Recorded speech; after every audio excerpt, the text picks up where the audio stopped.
안녕하세요. 조청현입니다. 9월 14일 목요일 스토리가 있는 유럽 역사 문화기행 시작하도록 하겠습니다. 예, 오늘은요, 잉글랜드를 중심으로 해서 젠틀맨, 훌리건, 그리고 티를 중심으로 해서 이 잉글랜드 문화 역사를 살펴보도록 하겠습니다. 여기서 젠틀맨이라는 것은 뭐 신사라는 점잖은 신사 이런 뜻이 되겠고요. 이 훌리건이라는 것은 축구장에서 이 난폭한 행동을 하는 지거나 이기거나 했을 때 난폭한 행동을 하는 이 사람들을 훌리건이라고 합니다. 어떻게 보면 이율배반적인 단어들인데 이 잉글랜드를 설명을 할 때 두 단어는 잘 이 잉글랜드의 성격을 드러낸 것 같아서 한번 이 주제를 가지고 잉글랜드 문화에 대해서 살펴보도록 하죠. 역사와 문화에 대해서. 오늘 강의는요, 이 영국의 지리와 기후, 그리고 이 레이디 퍼스트라는 것을 여러분들이 많이 들어봤을 것 같아요. 이 레이디 퍼스트 문화가 어떻게 영국의 잉글랜드에 정착하게 되었는지, 그리고 차 문화, 이 차의 나라라고도 흔히들 얘기를 하죠. 여기서 차는 자동차가 아니고요. 이 마시는 차를 얘기하고요. 이 마지막으로 이 잉글랜드의 역사와 문화에 대해서 살펴보도록 하겠습니다. 이 배경 사진을 보시면 영국 국회의사당 모습이고요. 여기에 영국 런던을 상징하는 2층 버스의 모습이 있고 또 시계탑인 빅뱅의 모습입니다. 어떻게 보면 영국을 가장 상징적으로 잘 보여주는 그림인 것 같아서 한번 가지고 와봤고요. 예, 오늘 학습 개요는요, 이 영국의 지정학적 위치를 살펴본 후에 이 레이디 퍼스트의 문화적 배경, 그리고 훌리건이란 무엇인지, 어떤 역사적, 사회적 배경 속에서 나타나게 되었는지, 이런 거를 중심으로 살펴보도록 하고, 다음으로 역사 문화에 대한 이해를 돕도록 하겠습니다. 예, 이 지하철 표지판입니다. 이제 지하철로 내려가는 계단 입구에 있는 이 표지판인데, 이 영국에서는 이 언더그라운드라고 흔히들 얘기를 하죠. 나라마다 이 지하철을 부르는 용어들이 약간씩 달라요. 영국에 갔을 때 언더그라운드라고 되어 있으면 여기가 지하철역이구나 라고 여러분들이 생각하시면 되죠. 예, 이 영국을 또 상징하는 것 중에 뭐가 있을까 생각해 보니까 이 비틀즈를 빼놓을 수는 없을 것 같습니다. 뭐 지금은 돌아가신 분들도 있고 다들 할아버지죠. 그렇지만 정말 아이돌 스타라고 해도 아닐 정도로 이 6, 70년대 그리고 80년대까지도 이 음악을 거의 이 탑순위를 유지했던 유명한 그룹입니다. 이 비틀즈를 상징하는 것 중에 하나가 이 어떤 음악이 유행을 하면 또 어떤 그 나라의 문화도 함께 전파가 되죠. 그것을 가장 상징적으로 보여주는 것이 이 전부 바바리 코트를 입고 있는 모습을 볼 수 있는데요. 이 비틀즈와 바바리 코트는 아주 동격이라고 볼 수 있을 것 같아요. 이 영국 문화 중에 이 버버리 코트를 전 세계로 이 유행시키는데 가장 큰 업적을 남긴 사람이 바로 비틀즈라고 보시면 됩니다. 지금 BTS인가요? 그 친구를 통해서 한국 문화가 소개되는 것과 유사하다고 볼 수가 있죠. 뭐 버버리 코트 얘기가 나와서 그러는데 이 버버리 코트라는 것은 원래는 트렌치 코트의 이 변형이라고 보시면 돼요. 이 트렌치 코트는 원래 이 군수 물자였죠. 군수용품이었어요. 군복이었죠. 이 영국 같은 경우에는 비가 많이 내리고 뭐 물론 많이 내린다는 것이 장마철처럼 폭우가 쏟아진다는 얘기는 아니고요. 뭐 1년 365일 줄창 비가 온다고 보슬비가 온다고 보시면 될 것 같아요.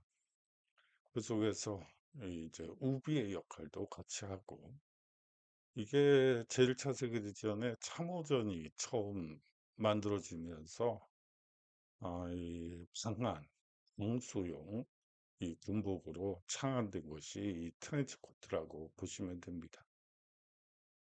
그것이 원래 남성용 군복으로 제작됐던 것이 이 60년대에 이 비틀즈를 통해서 사실상 여성 버버리 코트로 이제 진화되게 되고요. 뭐 지금은 남성보다는 여성들이 더 많이 입는 그러한 이 패션으로 자리를 잡고 있습니다만 원래는 군복에서 시작이 되죠. 뭐 사실은 뭐 이거는 뭐 약간 좀 옆으로 새는 얘기긴 하지만 남성용 중에서 여성화된 것들이 제법 많아요.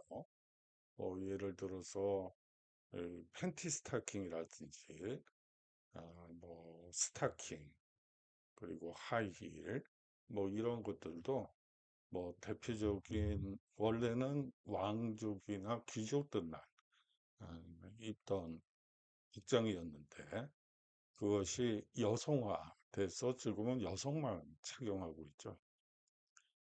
뭐 여성용 액세서리 중에서 지금 남성들이 많이 이용하는 것들을 들자면 역으로 뭐 예를 들어서 이 손목시계 같은 경우가 대표적이라고 볼 수가 있습니다. 원래는 이 남성들의 경우에는 회중시계를 달고 다녔죠. 근데 이게 뭐 손바닥에 올려놓고 이 회중시계를 열고 시간을 봐야지 되는 문제점이 있었어요. 그러다 보니까 제1차 세계대전부터 이제 군대에서 군소품으로 이 여성들의 전유물이었던 이 손목시계를 이 대량 유포하게 됩니다. 그러면서 이 손목시계도 남성화되는 그런 이 모습을 보이고 있죠. 예, 뭐 지금은 남성용, 지금은 뭐 여성용 이렇게 되지만 또 나중에는 어떻게 될지 몰라요. 사실은. 예, 영국은 뭐 대표적인 패턴의 나라라고 볼 수가 있습니다. 이 롬버스 패턴 이외에도 아주 다양한 패턴을 가지고 있죠. 그것을 패션 쪽에서도 많이 활용하기도 하고요. 이 패턴만 연구하는 친구들도 있더군요. 근데 뭐 여하튼 이 영국은 패턴의 나라라고 볼 수도 있을 것 같아요. 예, 먼저 지리적 특성을 살펴보도록 하겠습니다. 예, 먼저 영국 지도를 한번 보실까요? 지금 우리가 배우는 것은 잉글랜드에 대한 얘기가 될 것 같아요. 뭐 스코틀랜드, 웨일즈, 이 아일랜드도 있는데요. 이 나라들이 이 소위 말해서 이 하나로 합쳐진 것은 한 18세기, 19세기 얘기고요. 그 이전에는 개별적인, 물론 웨일즈 같은 경우에는 한 15세기 정도에 이- 잉글랜드로 이 통합이 되긴 합니다만, 여하튼 이 개별적인 역사와 문화를 가지고 있다고 보시면 돼요. 먼저 잉글랜드는요, 어, 여기 이쪽에 보시면 이 지역하고 이 지역까지라고 보시면 됩니다. 그리고 이 나머지 부분, 이 부분이 웨일즈고요. 그리고 이쪽 위쪽이 스코틀랜드라고 보시면 되고, 그리고 이 아일랜드가 약간 떨어져 있죠. 뭐, 그 밖에도 여기 맨섬이 있고요. 여기 건지섬과 저지섬이 있습니다.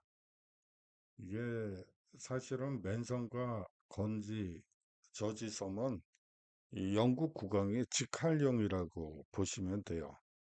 영국 국왕이 통치하는 곳이라고 보시면 됩니다.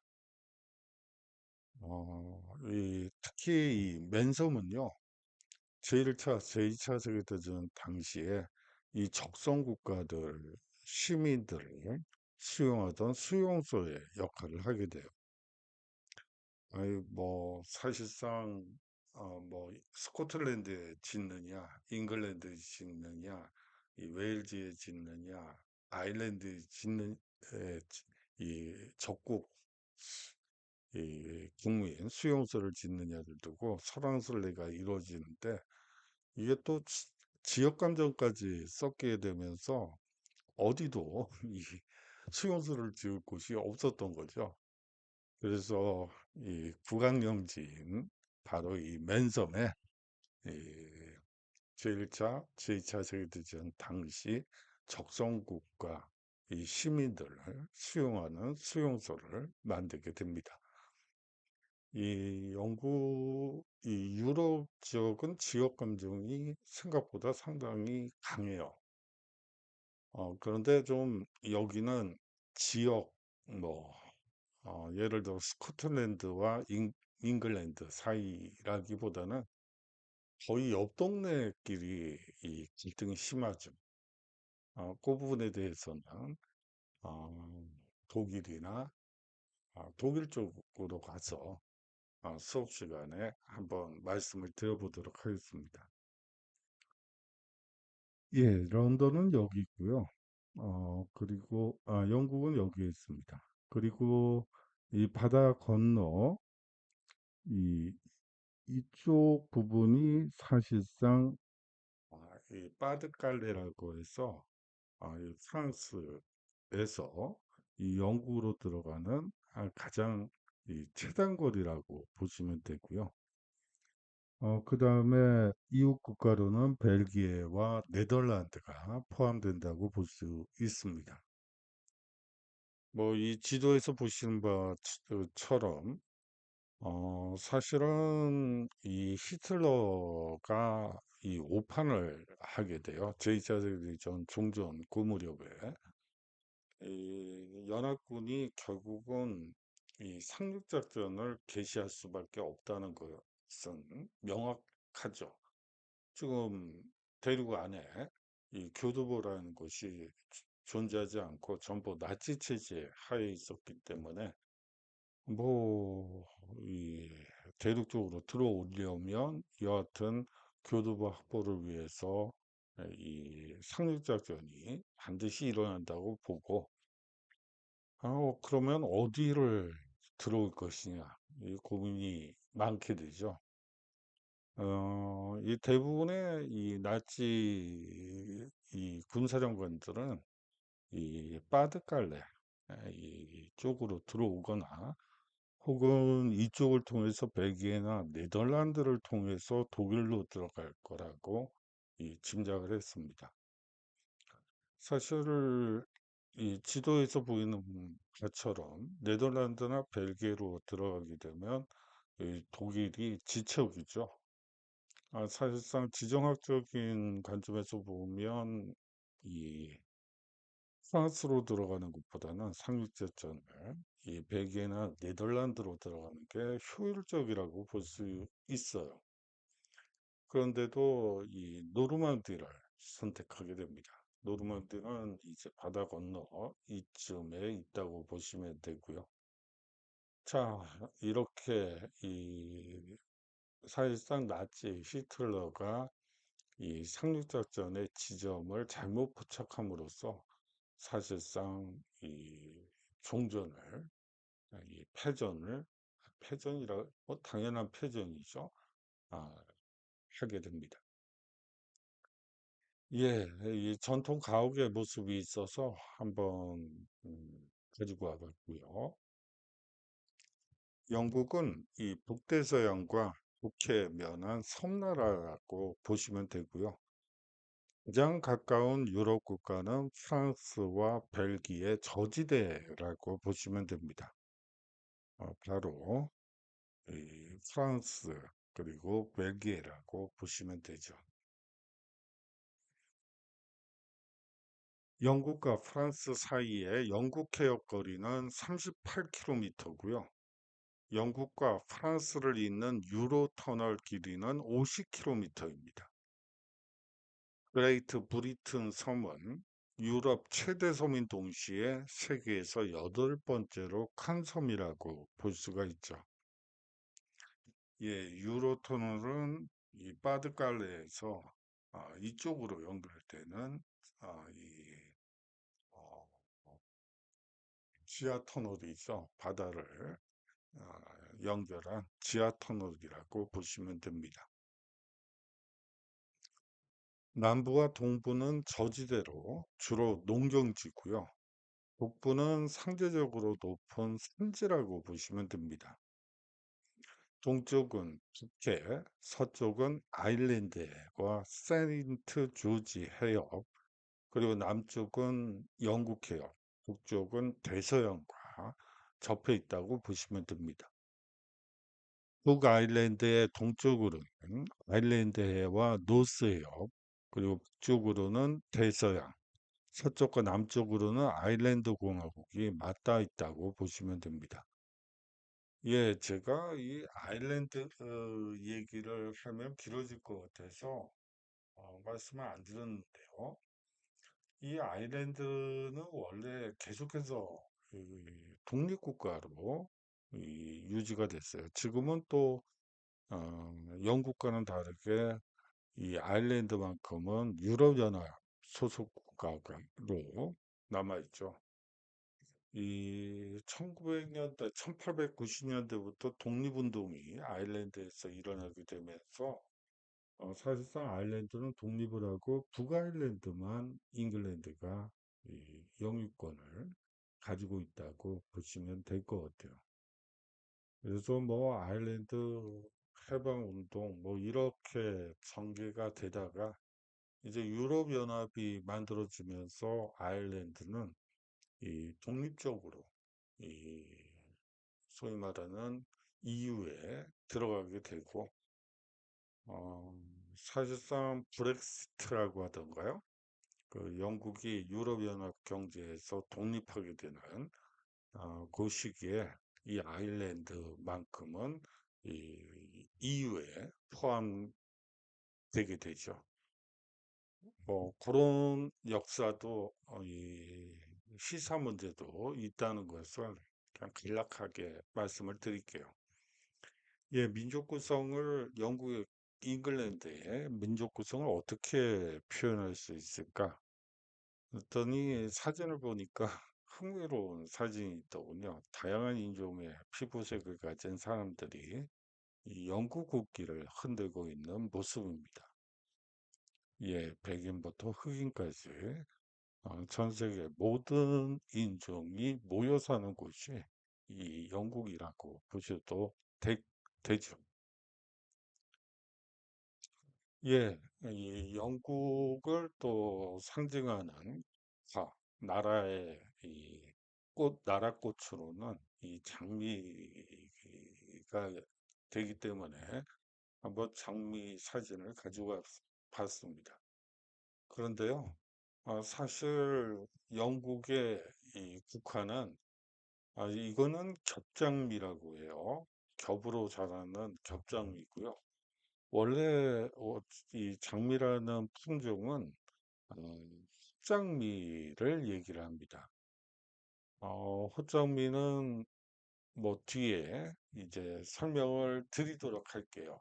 그 국가 상징 이 깃발에 이 장미가 들어가는 문장이 들어가는 것들이 있기 때문에 그거를 설명하면서 설명을 드리는 게 더 맞을 것 같은데, 지금의 장미와는 그 몰골이 달라요. 몰골이라는 표현이 맞는지는 잘 모르겠지만, 이 꽃의 이 모양이 완전히 다르죠.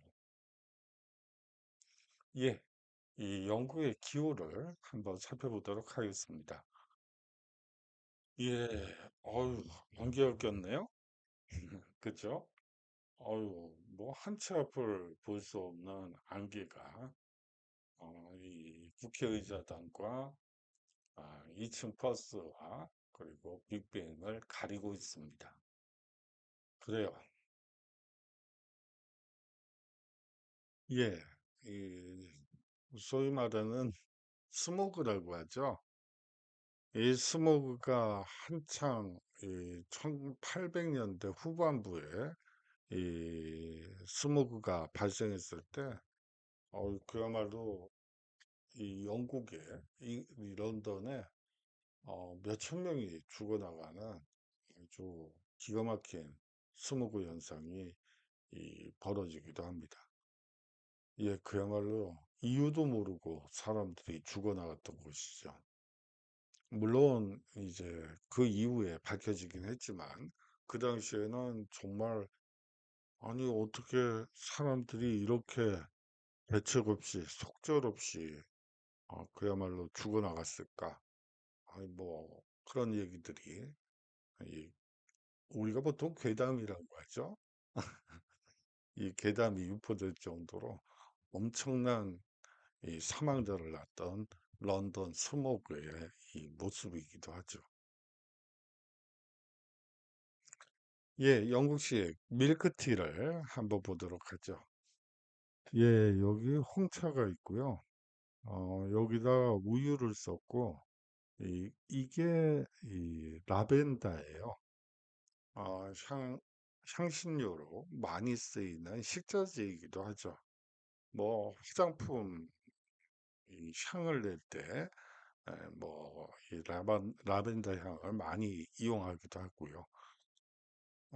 사실상, 이 밀크티, 라벤더 향이 나는 밀크티의 경우에는, 이 배도 어느 정도 채우고, 또, 티도 즐기고, 또 향도 즐기는 그런 이 다목적의 이 밀크티라고 보시면 될 것 같아요.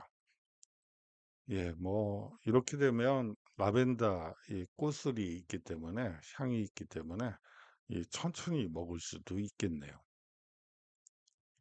영국은 북극에 가까운 고위도 국가고요. 바다에 둘러싸여 해양성 기후라 온화한 편입니다.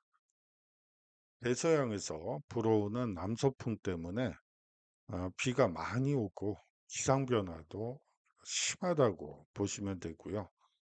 하지만 영하 10도 이하로 내려가거나 32도 이상 올라가는 경우는 거의 없다고 보시면 됩니다. 그래요. 사실 북극에 가까운 거의 북권이라고 보셔도 될 것 같아요. 그럼에도 불구하고 해양성 기후이기 때문에 이 온화하고, 그렇지만 해양성 기후이기 때문에 또 비가 자주 온다는 특징을 가지고 있죠. 이 해양성 기후는 바다가 있기 때문에 뭐 급격하게 더워지거나 급격하게 추워지지는 않습니다. 하지만 뭐 비가 계속 오기 때문에 그야말로 몸이 으슬으슬하다, 뭐 그런 표현이 훨씬 더 적절할 것 같네요. 강수량은 연중 고르게 분포하고요. 평균적으로 이 3월부터 6월이 가장 건조하고 9월부터 1월에 비가 자주 내린다고 보시면 돼요. 그래요. 9월달, 1월달에 우리나라에서 비가 자주 오지 않죠. 사실상 건조하고 이 대륙성 기후이기 때문에 매섭게 춥죠. 그거와는 좀 다르게 우리가 어, 런던에 만약에 겨울에 간다. 그러면 일단 느끼는 심정은 포근하다.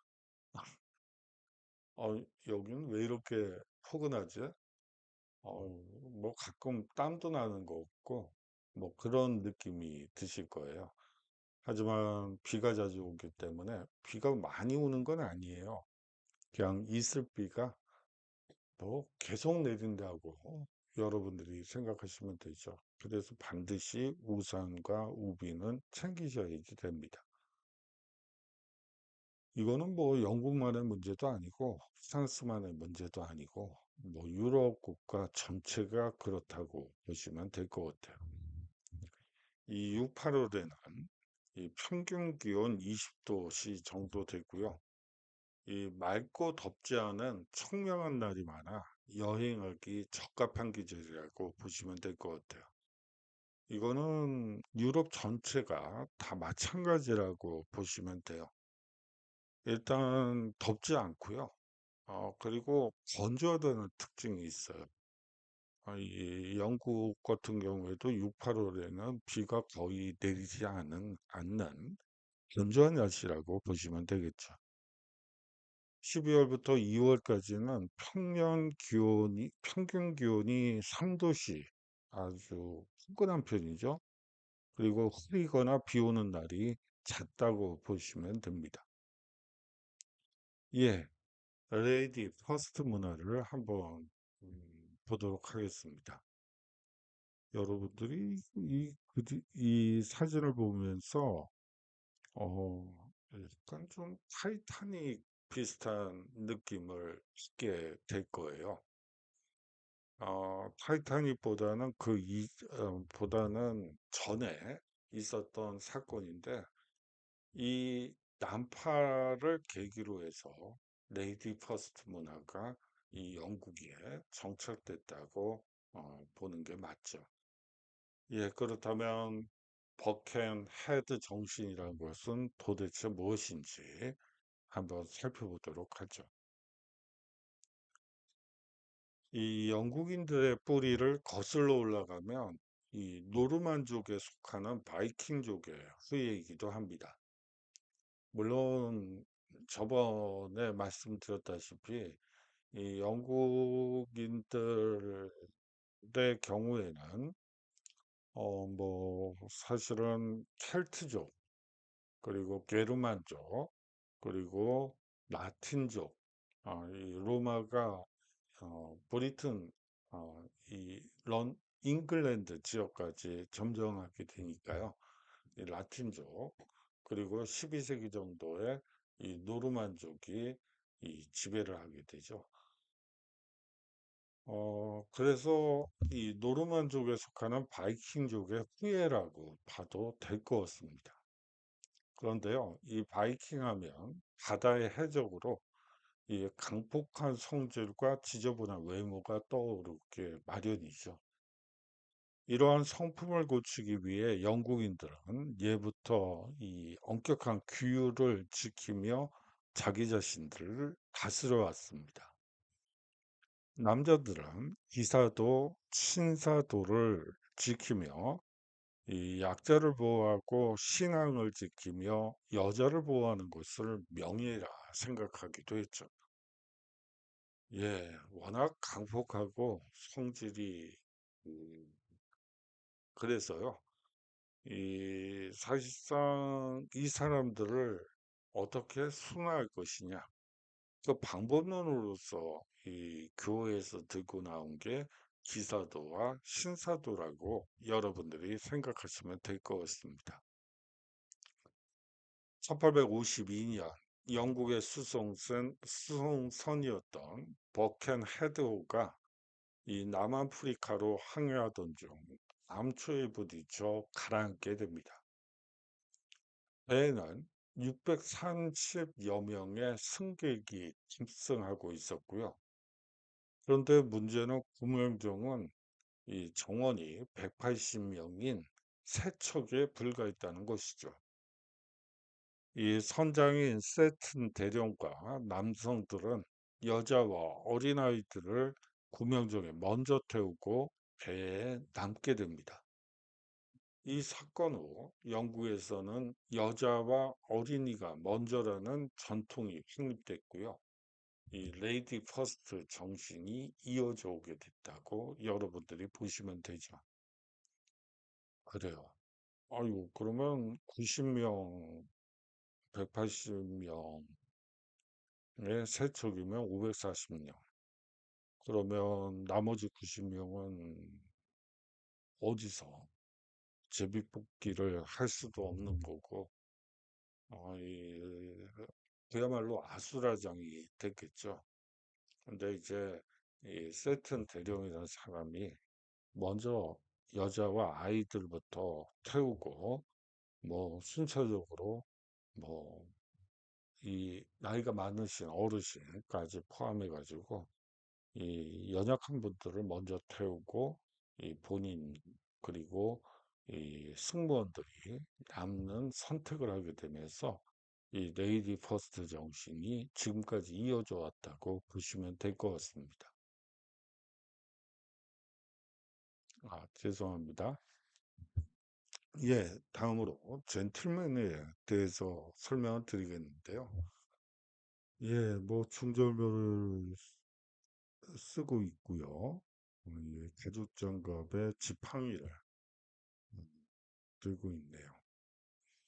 그리고 이, 이 담배 그리고 뭐 코스염, 시가, 위스키 뭐 이런 것들이 영국 신사를 상징하는 것 같아서 그런 그림이 있어서 한번 가지고 와봤어요. 이 영국인의 정중함과 예절을 영국 신사라는 말로 표현하기도 하죠. 사회적으로 높은 지위에 있는 남성을 의미하고요. 현재는 남성에 대한 정중한 호칭이기도 합니다. 원래 이 젠틀맨은요, 이 향사라는 것은 흔히들 에스카이어라고 하는데, 이 소위 말하는 기사 집단이라고 보시면 되고요. 아래 요먼, 자영농의 위에 있는 잉글랜드 유상계급인 젠트리를 의미하는 말이기도 합니다. 죄송합니다. 예, 이 젠트리와 관련해서 사실은 약간 뒤에서 설명드리는 게 맞겠네요. 여하튼 이 중산층 정도의 사람들을 이 젠틀맨이라고 부른다고 여러분들이 생각하시면 될 것 같아요. 귀족 계급에 속하지 않고 하지만 이 지방에 이 어느 정도 이 재산을 가지고 있는 사람들 뭐 그 정도라고 생각하시면 되겠습니다. 예, 아까 이 회중시계 말씀을 드렸는데 이게 바로 회중시계가 되겠죠. 19세기까지 남성들은 이 회중시계를 뭐 20세기 초반까지도 사용을 했다고 보시면 될 것 같아요. 원래 거듭 말씀드리지만 손목시계라는 것은 사실은 여성들만의 이 패션 액세서리라고 보시면 되는데 이게 제1차 세계대전이 발발하게 되면서 참호 속에서 뭐 호루라기도 불어야지 지휘봉도 들어야지 이 손이 한두 모자르죠.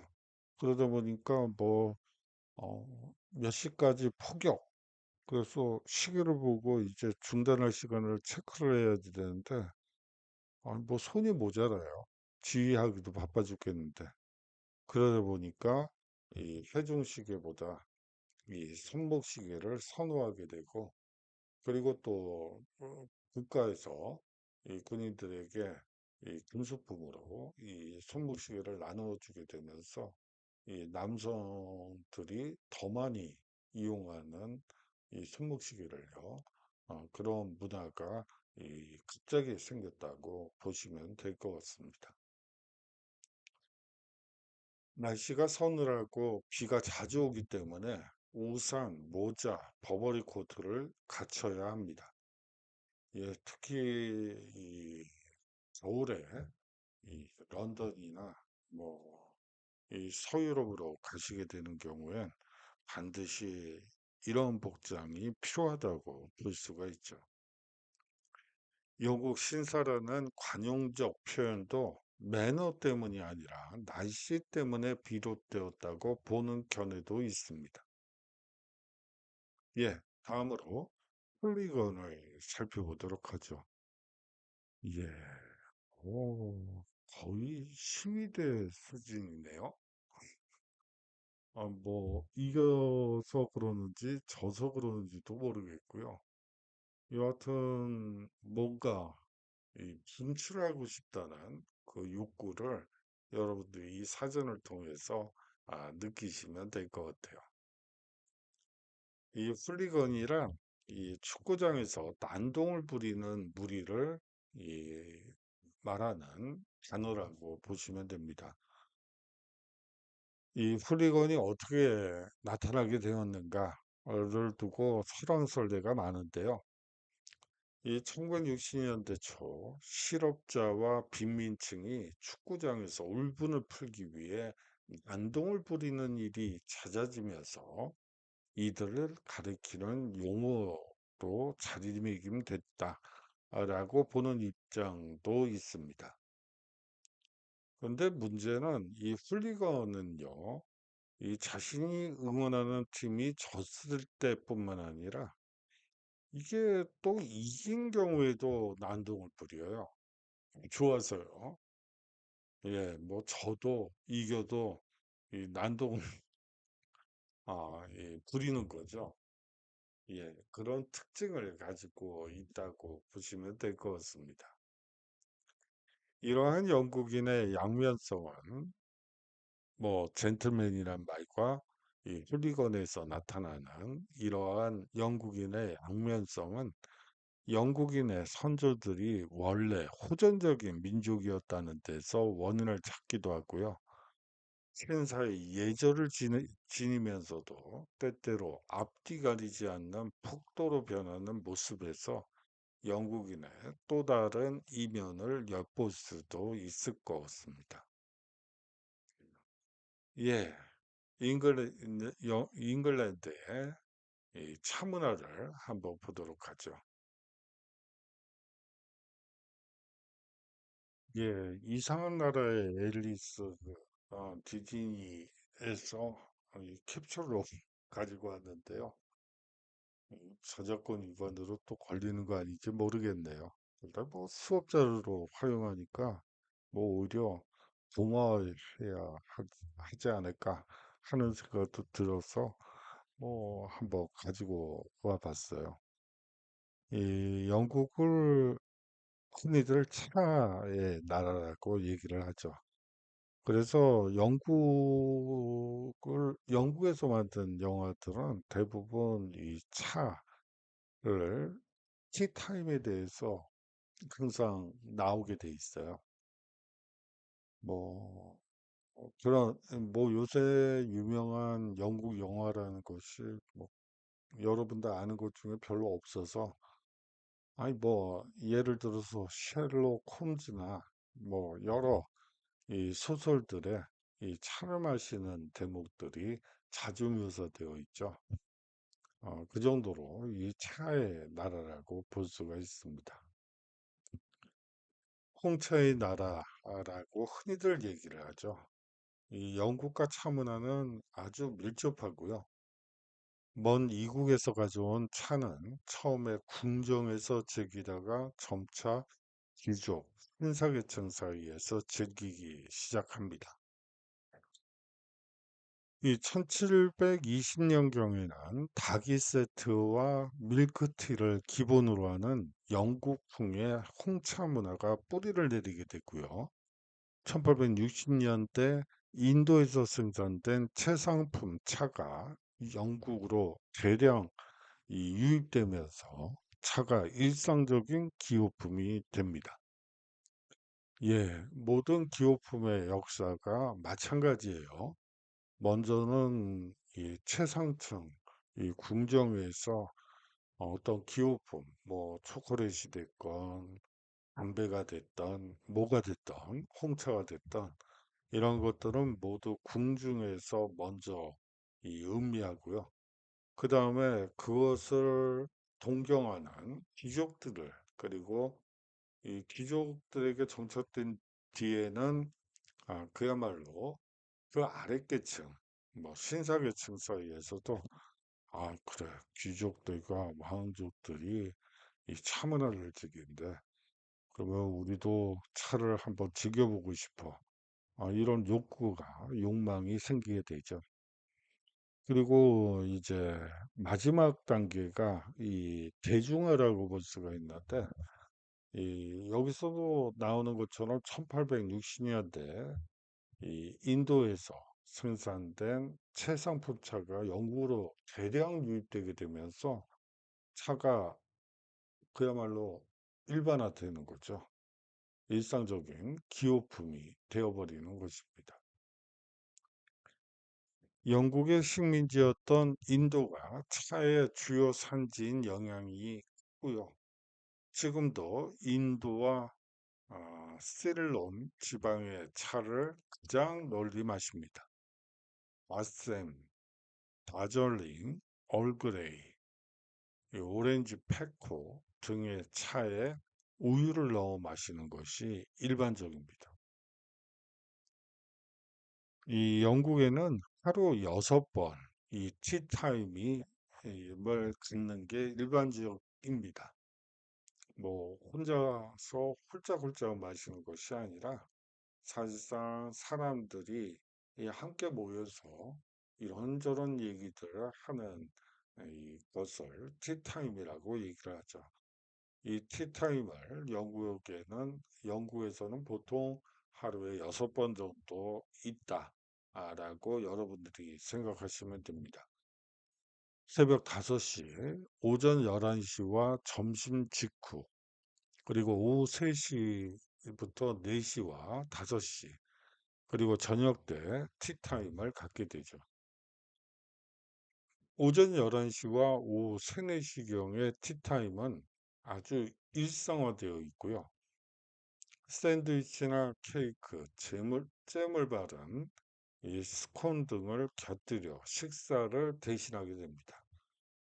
어떻게 보면 간식 타임이라고 하는 게 맞을 수도 있을 것 같아요. 이게 차와 간식만 먹는 것이 아니고 이 대화도 함께 나눈다고 보시면 되죠.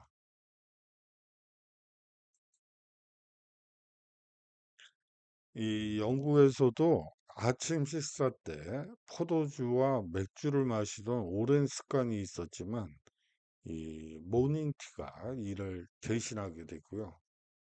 이 영국에서는 애프터눈 티에 초대하는 경우가 있는데 이는 친구가 되고 싶다는 의사 표현입니다.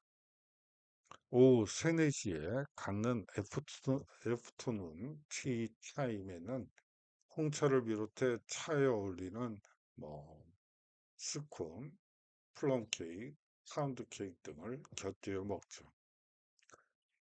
뭐 영국에 사업차 가거나 혹은 뭐 어학연수를 가거나 뭐 이랬을 때 뭐 경우에 따라서 오후 3, 4시경에 이 애프터눈 티타임을 갖자라고 친구가 이 초대를 하는 경우엔 뭐 100% 응해주는 게 예의죠. 친구가 되고 싶다고 얘기하는 거니까 뭐 그거를 애써 외면할 필요는 없을 것 같아요. 본차이나 뭐 한때 이 여성들이 아니 주부들이 이 본차이나를 갖고 싶어서 많이 이, 대단했었죠. 여하튼 그 당시엔 거의 명품 가방을 연상시키는 것이 본차이나 다기 세트라고 보시면 됩니다. 차 문화가 발달함에 따라 도자기 공예 역시 발달하게 되죠. 많은 유럽 국가들은 중국에서 들여온 도자기를 통해 접하게 됩니다. 영국인들이 도자기를 차이나라고 부르는 것도 바로 이런 이유 때문이기도 하죠. 이 영국의 경우 차 문화를 바탕으로 이 19세기 초 영국만의 독특한 본 차이나가 탄생하게 되고요. 이 웨지 우드를 비롯해서 로열 볼턴, 민턴, 로열 크라운 다비 등은 세계적으로 유명한 영국 도자기 회사라고 보시면 될 것 같습니다. 그래요. 뭐 차이나라고 돼 있지만 여기서 도자기 역사를 뭐 쭉 얘기하기는 좀 어렵고요. 이 1597년 이전 시기까지 이 도자기를 만들 수 있었던 나라는 딸랑 세 나라밖에 없었어요. 어디일까요? 예, 이 중국, 뭐 당연히 여기 나와 있듯이 중국이 대표적이고요. 뭐 우리나라도 도자기를 고려자기부터 만들기 시작했으니까 뭐 포함이 되겠네요. 그러면 한 나라가 어딜까요? 딸랑 한 나라 남았는데, 아, 페르시아요? 아닌데요? 아, 인도요? 아, 아닌데. 아니에요. 유럽이요? 아, 유럽의 영국? 아닙니다.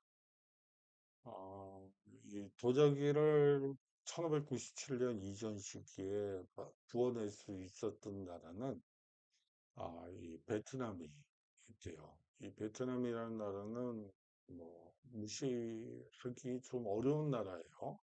같은 유교 문화권이기도 하지만 아, 그 뭐 예를 들어서 이 당나라 시기에 이 외국인들을 위한 이 과거 시험이 있었죠. 빈곤과라고 하는 이 과거 시험이 있는데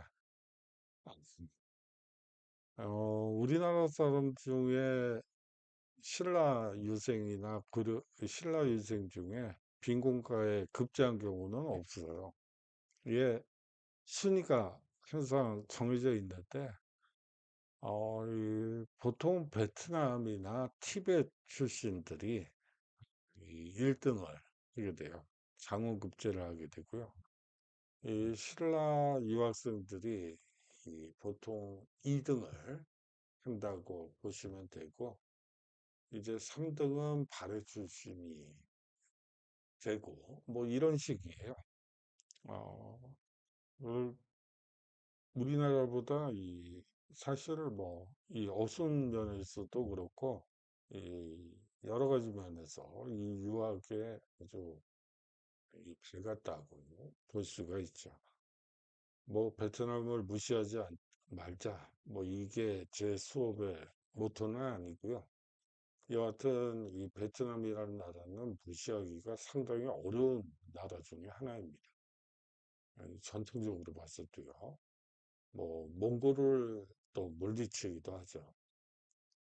뭐, 이런저런, 맥락에서 보면, 이 베트남이라는 나라는 절대 무시해서는 안 되는 나라라고 볼 수가 있습니다.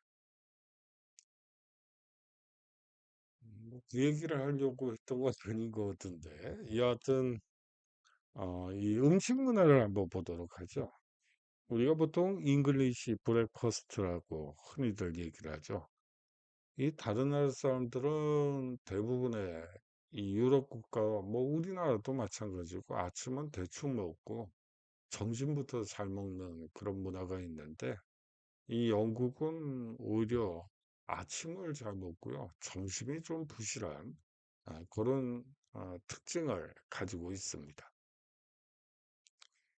영국의 음식은 유독 유럽의 다른 나라들에 비해 개성이 없다는 평을 자주 듣게 됩니다.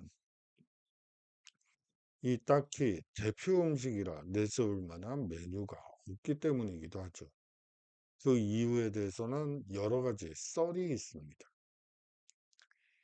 영국의 기후 여건상 일조량이 적고 기온도 낮아서 농작물이나 각종 음식 재료들을 키우기 힘들기 때문에 이 음식이 발달하지 못했다는 주장부터 시작했어요. 이 산업혁명으로 도시 노동자들이 늘어나면서 시간이 오래 걸리는 전통 음식을 만들 시간이 부족해져서 전통적인 조리 방법이 많이 사라졌고요. 두 차례 세계대전을 겪으며 요리가 더욱 간소화되었기 때문에 이 영국 음식이 발달하지 못했다는 이 주장도 있습니다. 예, 그럼에도 불구하고 잉글리시 이 브렉퍼스트는 유명하죠. 이 영국의 음식이 볼품없다고만 말할 수 없는 이유는 바로 아침 식사 때문이 아닐까 싶습니다. 다른 유럽 국가들에 비해 이 점심 식사가 간소하고 이 식사 시간이 짧은 탓에 영국인들은 아침을 든든히 먹는 습관이 있죠. 아침 식사 메뉴가 아주 풍성합니다. 계란과 베이컨, 이 소시지 등으로 이루어져 있고요. 영국 어디서든 맛볼 수 있는 보편적인 아침 식사라고 보시면 될 것 같아요. 이 영국을 상징하는 것 중에 또 이 피시앤칩스가 대표적이라고 볼 수가 있죠. 이 영국을 여행하다 보면 어디를 들리든 어디서나 맛볼 수 있는 영국의 대표 요리라고 보시면 됩니다. 영국의 지형적 조건 때문에 생선이 많이 잡히고요. 감자 생산량도 풍부하죠. 그야말로 영국의 지정학적 장점을 최대한 살린 음식이 이 피시앤칩스라고 보시면 될 것 같아요. 이 피시앤칩스는 이 두 가지 재료를 활용한 이 메뉴라고 볼 수 있고요. 대구나 가자미 등 이 흰살 생선을 기름에 튀겨 이 감자튀김을 곁들여 먹는다고 보시면 됩니다. 이 영국을 상징하는 것 중에 또 하나가 이 샌드위치라고 보시면 될 것 같습니다. 카드놀이를 좋아한 샌드위치 백작이 카드놀이를 하면서도 음식을 먹을 수 있도록 고안해냈다는 이 전설 같은 얘기가 있는 이 샌드위치는요, 이 영국인의 일반적인 점심 메뉴이기도 합니다. 예, 영국을 또 상징하는 것 중에 이 음식 문화에서 또 하나 들 수 있는 것은 로스비프라고 볼 수가 있죠. 온 가족이 교회를 다녀온 일요일에 점심으로 고기를 먹던 풍습에서 유래한 음식이라고 보시면 됩니다.